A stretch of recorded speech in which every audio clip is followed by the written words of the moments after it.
नमस्कार विद्यार्थियों, आज हम समष्टि अर्थशास्त्र के अंतर्गत जो विषय लेके चल रहे हैं मुद्रा के कार्य को लेके चल रहे हैं। इस संदर्भ में मैंने पूर्व 2 वीडियोस के अंतर्गत आपको स्पष्ट किया था विद्यार्थियों, मुद्रा का अर्थ क्या है और मुद्रा की परिभाषा क्या है। और उन 2 वीडियोस का अवलोकन करने के पश्चात आप आसानी से समझ जाएंगे कि मुद्रा वास्तव में मुद्रा से हमारा अभिप्राय क्या था और उनको विभिन्न अर्थशास्त्रियों ने किस प्रकार से परिभाषित करने का प्रयास किया। इस संदर्भ में पूर्व वीडियो में मैंने आपको स्पष्ट किया था मुद्रा की परंपरागत परिभाषाएं और मुद्रा की आधुनिक परिभाषाएं किस तरह से उनमें परिवर्तन हुआ, कैसे हम विस्तृत परिभाषा तक पहुंचे। आज हम इस बात की विवेचना करेंगे कि अर्थव्यवस्था में मुद्रा के कार्य क्या हैं और कार्यों की विवेचना मैं आपको विस्तार में करूंगी। मुद्रा के प्राथमिक कार्य, मुद्रा के गौण कार्य, मुद्रा के आकस्मिक कार्य और मुद्रा के अन्य कार्य, इनको लेते हुए हम देखें कि वास्तव में अर्थव्यवस्था के अंतर्गत मुद्रा जो है कितना महत्वपूर्ण रोल अदा करती है आर्थिक क्रियाओं के संचालन के अंतर्गत, आर्थिक विकास के अंतर्गत, रोजगार के क्षेत्र के अंतर्गत और अर्थतंत्र की धुरी को चलाने के अंतर्गत। तो विद्यार्थियों, मैं आपका ध्यान आकृष्ट करूंगी कि हम एक एक कार्य की विवेचना करेंगे और विस्तृत रूप में विवेचना करेंगे। तो सर्वप्रथम हम लेके चल रहे हैं मुद्रा के प्राथमिक कार्य क्या है। मुद्रा के प्राथमिक कार्य या हम ये कहते हैं कि मुख्य या मेन या ये कह सकते हैं कि जिनके बिना अर्थव्यवस्था में हम किसी गतिविधि का संचालन नहीं कर सकते हैं, तो उन कार्यों में सबसे पहला उसका प्राथमिक कार्य क्या है कि मुद्रा जो है विनिमय के माध्यम का कार्य करती है। विद्यार्थियों, हम सभी ये जानते हैं कि यदि हम वस्तुओं का क्रय विक्रय करना चाहते हैं तो हमारे पास में कोई ऐसी चीज होनी चाहिए जिसमें सर्वग्राह्यता का गुण हो। हम किसी के पास किसी वस्तु को क्रय करने जा रहे हैं तो वो मुद्रा को लेकर के आसानी से हमें वस्तु प्रदान कर देता है। यही हम कहते हैं विनिमय का माध्यम है। या हम खरीदना चाहें, बेचना चाहें अथवा कोई भी ट्रांजैक्शन करना चाहें तो ट्रांजैक्शन कब संभव हो सकता है विद्यार्थियों, जब मनी जैसी चीज हमारे पास में होती है। तो मुद्रा ने वो सरल कर दिया जो मैंने कल भी आपसे डिस्कस किया था इस मामले में कि बार्टर सिस्टम्स पाए जाते थे, वस्तु विनिमय की अर्थव्यवस्थाएं थी तो सर्वग्राह्यता की स्थिति नहीं पाई जाती थी, दोहरे सहयोग नहीं मिलते थे, हम एक्सचेंज नहीं कर पाते थे। लेकिन एक मुद्रा ने क्या कर दिया, विनिमय को आसान कर दिया और विनिमय के माध्यम के रूप में हम उसको मान करके चलते हैं और जिसके कारण अर्थव्यवस्था में समस्त गतिविधियों को संचालित करने में हम संभव हो जाते हैं। दूसरा मुद्रा का जो कार्य है, प्राथमिक कार्य, मूल्य का मापक है। मूल्य का मापक का अभिप्राय क्या है विद्यार्थियों, हम ये कहते हैं कि मेजरमेंट की एक इकाई है।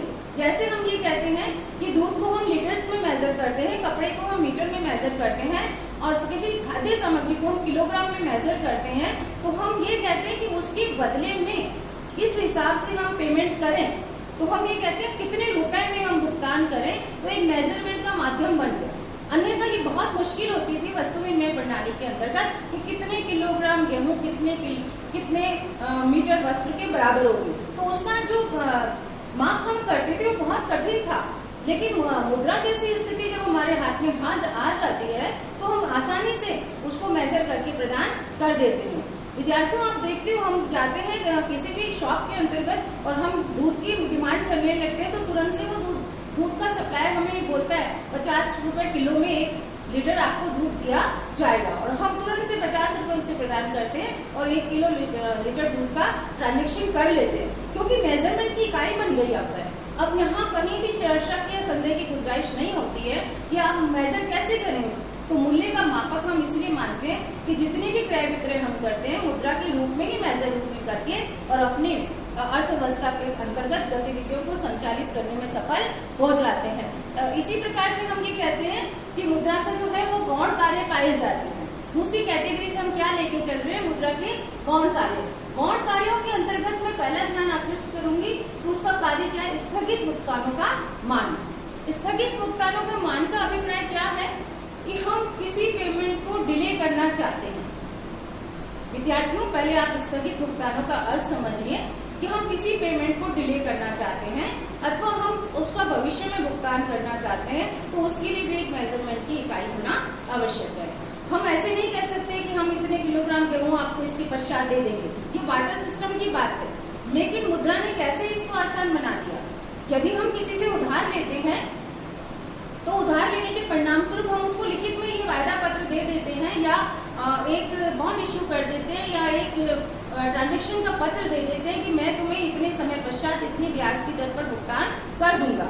तो वो आप ये देखिए कि कितना सरल कर दिया है। आपका जितना साख सिस्टम अर्थव्यवस्था में काम करता है, उधार का काम करता है, ऋणी ऋणदाता के मध्य ट्रांजैक्शन होते हैं और आप फ्यूचर में भुगतान के आधार पर एक राशि को प्राप्त करने में सफल हो जाते हैं।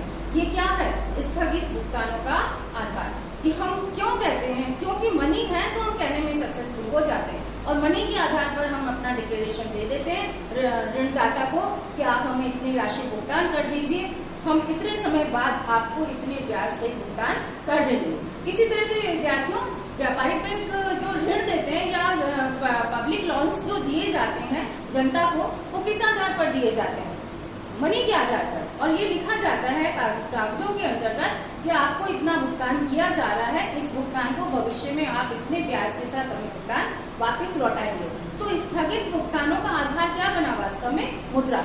अगर ये मुद्रा नहीं होती तो हम सक्सेसफुली नहीं कह सकते थे कि इतनी राशि का हमें आवश्यकता है और इसका भुगतान भविष्य में हम आपको कर देंगे। तो जितने इकरारनामे हम लिखते हैं, जितने लॉन एग्रीमेंट्स बनते हैं, जितनी संविधाएं कॉल की जाती हैं, उनके पीछे आधार क्या होता है? मुद्रा। अगर मुद्रा नहीं होती तो हम विलंब की जो स्थगित भुगतान है उनको ट्रांजेक्शन को संभव ही नहीं कर सकते थे। तो विद्यार्थियों बहुत इंपॉर्टेंट रोल अदा करती है जब हम कोई भी मुद्रा को कहीं से भी बोरो करने लगते हैं, किसी को उधार लेने लगते हैं और किसी को हम एक वादा पत्र देते हैं, तो यदि मनी ना हो तो हम इस प्रकार का कार्य नहीं कर सकते। नेक्स्ट जो मुद्रा का गौर कार्य माना जाता है वो है मूल्य का संचय। मूल्य के संचय के अंतर्गत मुद्रा अपनी महत्वपूर्ण भूमिका अदा करती है। कल भी मैंने आपको बहुत अच्छी तरह इसको समझाया था। वस्तु विनिमय प्रणाली के अंतर्गत यदि हमें किसी चीज को स्टोर करना होता था, वस्तु को, सामान को, सामग्री को, तो हमें भौतिक रूप से उसको करना पड़ता था और जब भौतिक रूप में उसका संचय किया जाता था तो उसके विनाश होने का बहुत ही अधिक खतरा पाया जाता था। जैसे मैं बात करूं, किसी किसान के पास में 500 क्विंटल गेहूं है, तो वो ये सोच करके तो संचय नहीं कर सकता कि भविष्य में मैं इसको काम में लूंगा क्योंकि वो गेहूं खराब हो जाए। इसी तरह से और किसी सामग्री का भी हम कितना संचय कर सकते हैं और इजीली संचय नहीं कर सकते हैं। इसी तरह से मैंने आपको स्पष्ट किया था कि संचय की प्रॉब्लम का समाधान जो है वो किसके द्वारा किया गया? मनी। मुद्रा है तो मुद्रा को अपने पास में संचित, स्वयं के पास बचत के रूप में कर रख सकते हैं, बैंकों में जमा कर सकते हैं, लोगों को उधार देने में संचित कर सकते हैं, किसी बैंक जमा में कर सकते हैं, एफडीआई हमारे करवा सकते हैं। तो ये क्या है, कब पॉसिबल हुआ कि हम मूल्य का संचय मुद्रा के रूप में करने में सफल हुए। यदि मुद्रा नहीं होती तो हम अपनी वेल्थ, अपनी प्रॉपर्टीज का संकलन जो है वो नहीं कर सकते थे। इसलिए मुद्रा ने बहुत आसान कर दिया कि अपने मूल्य को, अपनी प्रॉपर्टीज को आप कैसे संचय कर सकते हैं, क्योंकि इसका जो वो है दृष्टिकोण वो ये है कि मुद्रा इस तरह से शीघ्र ही विनाशी कैटेगरीज के अंतर्गत सम्मिलित नहीं होती। तीसरा हम ये कह रहे हैं मुद्रा का गौण कार्य क्या है विद्यार्थियों? मूल्य का हस्तांतरण। मूल्य का हस्तांतरण क्या होता है? आप अपनी संपदा को एक स्थान से दूसरे स्थान पर शिफ्ट करें। कल भी मैंने आपको अपने पूर्व वीडियो में स्पष्ट किया था विद्यार्थियों, जब वस्तु विनिमय प्रणाली हम लेकर के चलते थे और उस समय मुद्रा जब का अस्तित्व नहीं था, तो यदि एक शहर में हमारा एक प्लॉट है, निवास स्थान है, फैक्ट्री, कंपनी है, फॉर्म है, हम उसको भौतिक रूप में दूसरे स्थान पर अगर ट्रांसफर करना चाहते थे तो संभव हमारे लिए नहीं था। क्यों नहीं था? कि हम अपनी जमीन को, भूखंड को या आवासीय स्थल को उठा करके एक स्थान के दूसरे स्थान पर नहीं ले जा सकते। लेकिन मनी जैसी अगर चीज हमारे पास में है तो बहुत आसान हो गया था हस्तांतरण करना। हम अपने भूखंड को किसी को बेच करके मनी का संचय कर सकते हैं, हम अपनी फैक्ट्री को बेच करके कर सकते हैं, हम अन्य स्थानों पर उसका हस्तांतरण कर सकते हैं, हम स्वर्ण जैसी चीज को इजीली उठा करके कैरी करके और एक स्थान से दूसरे स्थान पर ले जा सकते हैं। हम अपनी संचित मुद्रा को एक स्थान से आराम से दूसरे स्थान पर हस्तांतरित करने में सफल हो जाते हैं। एक इंसान से दूसरे इंसान के नाम इजीली ट्रांसफर करने में सफल हो जाते हैं। तो विद्यार्थियों की मूल्य का हस्तांतरण किसने आसान बनाया? मुद्रा ने। और यदि ये मुद्रा नहीं होती तो हम मूल्य का हस्तांतरण कर ही नहीं सकते थे। इसलिए हम कहते हैं मुद्रा का गौण कार्य और क्या है? मूल्य का हस्तांतरण जो है मुद्रा के द्वारा किया जाता है। विद्यार्थियों, आपका ध्यान आकृष्ट करना चाहूंगी मुद्रा के आकस्मिक कार्यों पर। आकस्मिक कार्यों के अंतर्गत मैं एक पॉइंट आपको डिस्कस कर